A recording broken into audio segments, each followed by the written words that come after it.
સમાચારમાં આગળ વધીએ તો મોરબી સબ જેલ ફરી એકવાર વિવાદમાં આવી છે। રાજકોટ ઝોનની ટીમ દ્વારા કરવામાં આવેલા જેલ ચેકિંગ દરમિયાન વધુ બે બિનવારસી કીપેડ મોબાઈલ મળી આવતા ખળભળાટ મચી ગયો છે।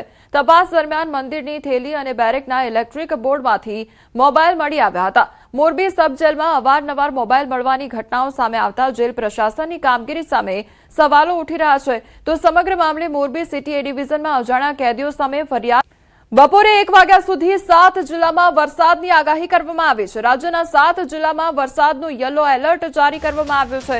ઉત્તર ગુજરાતના 6 જિલ્લામાં યલો એલર્ટ આપવામાં આવ્યું છે। બનાસકાંઠા, સાબરકાંઠા, પાટણમાં આગાહી કરવામાં આવી છે। મહેસાણા, મહીસાગર, અરવલ્લીમાં પણ વરસાદની આગાહી કરવામાં આવી છે। વલસાડ, દાદરાનગર હવેલીમાં વરસાદને લઈને આગાહી કરવામાં આવી છે।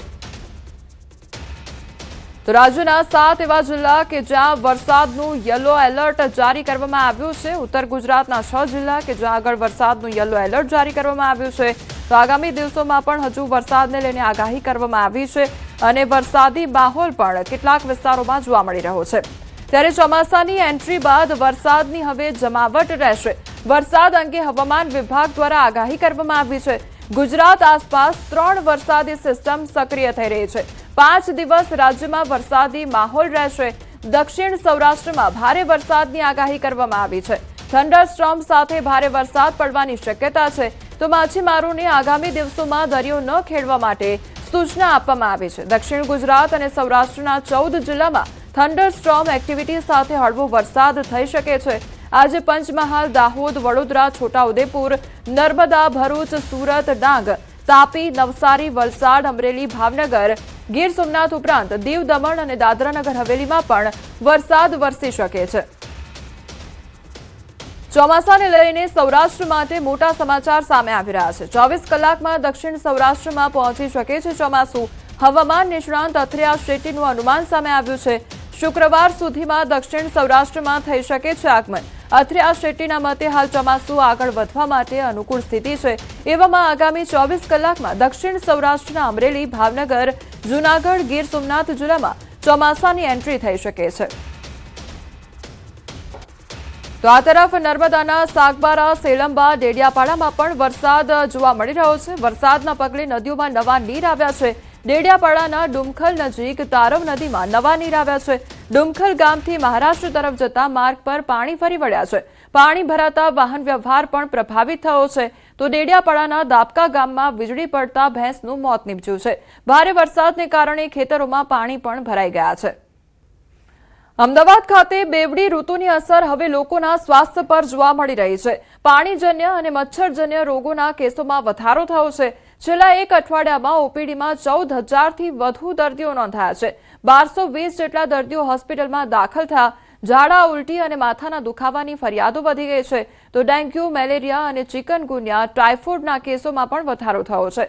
ડેન્ગ્યુના 6 તેમજ મેલેરિયાના 17 અને ચિકનગુનિયાના 8 તેમજ ટાઇફોઇડના 6 કેસ પોઝિટિવ આવ્યા છે। તો પીડિયાટ્રિક વોર્ડમાં 48 બાળકો હાલ સારવાર હેઠળ છે।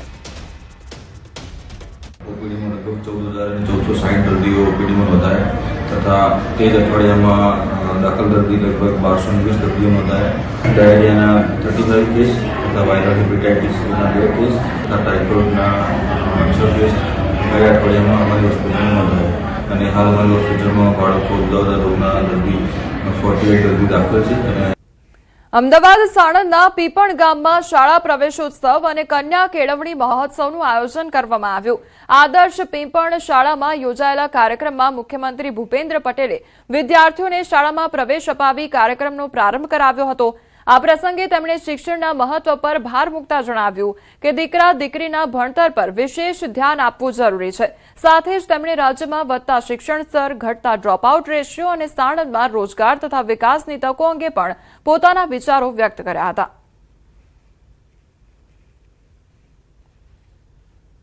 2003માં માનનીય વડાપ્રધાનશ્રીએ જ્યારે આ કન્યા કેળવણી અને શાળા પ્રવેશોત્સવ શરૂ કરાયો તો આપણને એમ લાગતું હતું કે સાહેબે આ કયો ઉત્સવ શરૂ કર્યો, પણ આજે તમને આ ગામે ગામ 3 દિવસ બધા જ એક થઈને આ ઉત્સવ બનાવે છે અને 100% નામાંકન થાય છે। અત્યારે આપણા માટે આનંદની એ વાત છે કે 100% નામાંકન અને 100% નામાંકનની સાથે સાથે ડ્રોપ આઉટ પણ અહીંયા કદાચ ખબર નથી મને, પણ આના પછીની શાળામાં જવાના ત્યાં સીએ ઇન્ટરમીડિયેટ મે 2026ના પરિણામોમાં સુરતના વિદ્યાર્થીઓએ શાનદાર સફળતા મેળવી છે.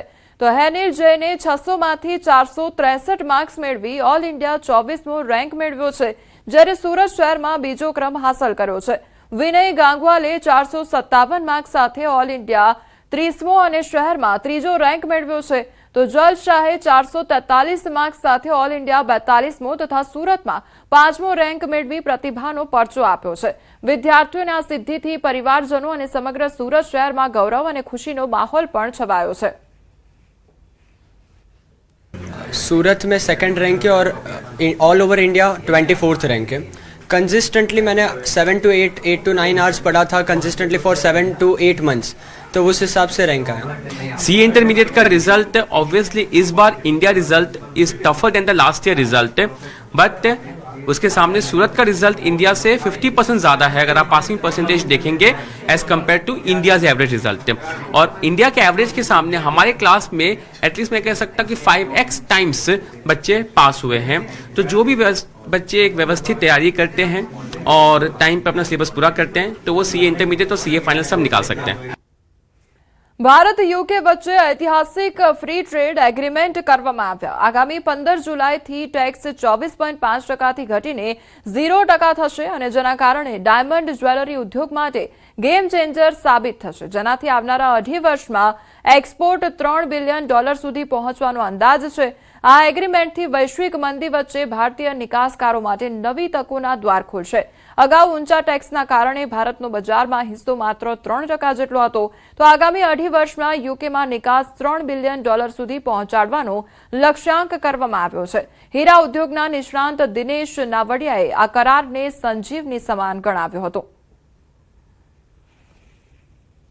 ટેક્સ ઝીરો થતા હવે આપણું એક્સપોર્ટ ત્યાં વધશે અને અનુમાન એમ કરી રહ્યા છીએ કે આવતા 2 થી 3 વર્ષમાં જે 48,000 કરોડનું માર્કેટ છે એનું 50% માર્કેટ એટલે 2.5 બિલિયન કરતાં પણ વધારે એક્સપોર્ટ આપણે હવે ભારતમાંથી ડાયરેક્ટ યુકેની અંદર કરી શકશું. અને એના કારણે જે કંઈ ઘટ પડી છે વૈશ્વિક પરિબળોના કારણે એ પરિપૂર્તિ થશે ને ઇન્ડસ્ટ્રીને ખૂબ મોટો ફાયદો થશે.